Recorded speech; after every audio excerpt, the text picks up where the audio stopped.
வணக்கம். 2015 ஆல்மோஸ்ட் முடிஞ்சு. நம்ம தமிழ் சினிமா கடந்து வந்த பாதை பார்க்கலாம்னு நினைக்கிறோம்.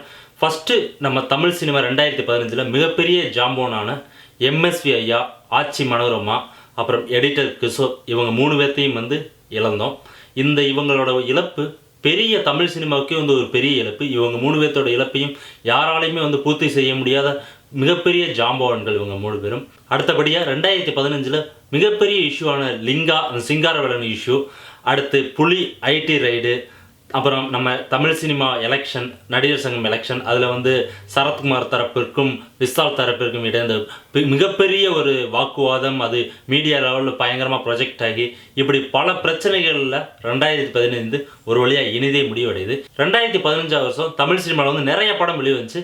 அது எனக்கு பிடித்த சோட்டு எடுத்திருக்கேன். அதே மாதிரி தமிழ் சினிமாவை ஒரு லாபத்திற்கு மட்டும் பார்க்காமல் கதை களத்தை மக்களுக்கு தேவையான கதையை கொடுத்த படங்கள் வரிசையும், அதே போல் தமிழ் சினிமாவில் உள்ளே போய் உட்காந்து 30 நிமிடங்கள் கூட தாக்கு பிடிக்காமல் வெளியே தலதெறிக்க ஓடிய அந்த படங்களையும் வரிசைப்படுத்தியிருக்கேன். ஃபஸ்ட்டு தனி ஒருவன் ரீமேக் ராஜா அப்படின்னு சொல்லிக்கிட்டு இருந்த ராஜா மோகன் ராஜாவை மாதிரி இந்தியா சினிமாவையும் தமிழ் சினிமா சைடு உற்று நோக்க வச்ச ஒரு படம். அனைத்து தரப்பட்ட மக்கள் ஆடியன்ஸு எல்லாத்துக்குமே பிடித்த ஒரு படம், தரமான படம் தனி ஒருவன்.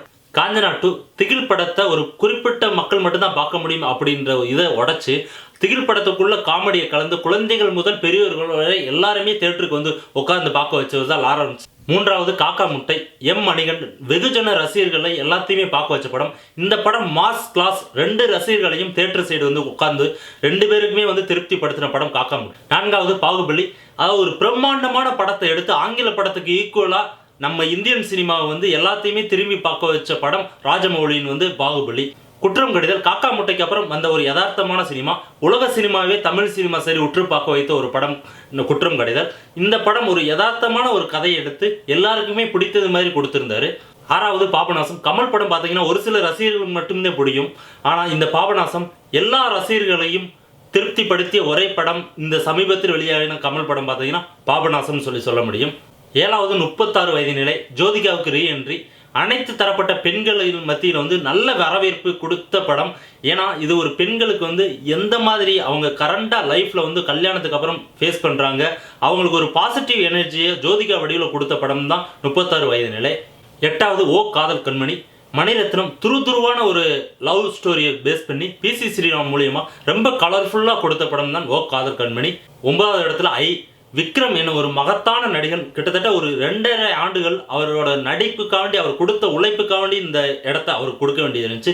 இந்த படத்தின் கதை அந்த அளவுக்கு ஸ்ட்ராங்காக இல்லைனாலும் விக்ரம் என்னும் ஒரு மகத்தான நடிகருக்காண்டி 10வது இடத்துல நேற்று இன்று நாளை ராஜ்குமார் தமிழ் சினிமாவுக்கு ஒரு புதிய களத்தை, ஒரு டைமிங் மிஷின் அப்படின்ற ஒரு கான்செப்டை கொண்டு தமிழ் மக்களுக்கு பிடித்தது மாதிரி எந்த மாதிரி கொடுக்க முடியுமோ அந்த அளவுக்கு தெளிவாக கொடுத்த படம் நேற்று இன்று நாளை.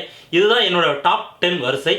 அடுத்து டாப் 3 மக்கள் மீது பெரிய அக்கறை கொண்டு எந்த விதமான லாபத்தையும் குறிக்கோள் இல்லாமல் எடுத்த படத்தில் முதல் இருப்பது பார்த்தீங்கன்னா 49 இதில் விவசாயிகள், ரியல் எஸ்டேட், இப்படி பலதரப்பட்ட பிரச்சனைகளை எடுத்து கையாண்டு கவுண்டமணி வடிவில் கொடுக்கப்பட்ட படம் தான் இந்த 49. அடுத்து கத்துக்குட்டி, விளைநிலங்கள் எப்படி வேட்டையாடப்படுகிறது, எப்படி விவசாயங்கள்லாம் அழிக்கப்படுது அப்படின்ற மக்களுக்கு தேவையான மிகப்பெரிய ஒரு நல்ல படத்தை கொடுத்த படம் தான் கத்துக்குட்டி. அடுத்தபடியாக காடு, ஒரு காடு எவ்வளோ இம்பார்ட்டன்ஸ், அந்த காடு எப்படி அழிக்கப்படுது, அந்த காடை அழிக்காமல் இருக்கிறது யார் மூலியமா இது பண்ணணும் அப்படின்னு சொல்லிட்டு சமுத்திரக்கணி நிறைய பேர் நடித்த படம் தான் இந்த காடு. அடுத்து படம் ஆரம்பிச்சு 30 நிமிடங்களும் கூட தேட்டரில் உட்கார முடியாமல் எந்திரிச்சு ஓடி தலதெறிக்க ஓடின படங்கள் வரிசையில் முதல்ல இருப்பது மாங்கா. நம்ம பிரேம்ஜி நடிப்பில் வெளிவந்து எல்லாத்தையும் மண்டைய மாங்கா மாதிரி கவ்வ வச்ச படம் தான். அடுத்து லொடுக்கு பாண்டி, கருணாஸ் நடித்து ஒரு சீனவே நாடகம் போல 1/2 மணி நேரம் காமிச்ச ஒரு மிகப்பெரிய ஒரு காவியம் அப்படின்னு சொல்ல முடியும். 3வது இடத்துல இருக்கு சகாப்தம். சகாப்தத்தை பற்றி சொல்லணும்னு அவசியம் கிடையாது, தேட்டரில் நீங்கள் போய் பார்த்தா எல்லாருக்குமே தெரிஞ்சிருக்கும். இதுதான் 2015 தமிழ் சினிமா கடந்து வந்த பாதை அப்படின்னு நான் லிஸ்ட் பண்ணது. என்னோட இந்த விமர்சனம் உங்களுக்கு பிடிச்சிருச்சுன்னா கீழே இருக்க சப்ஸ்கிரைப் பட்டனை உங்கள் நண்பர்களெலாம் ஷேர் பண்ணுங்கள். நன்றி, வணக்கம்.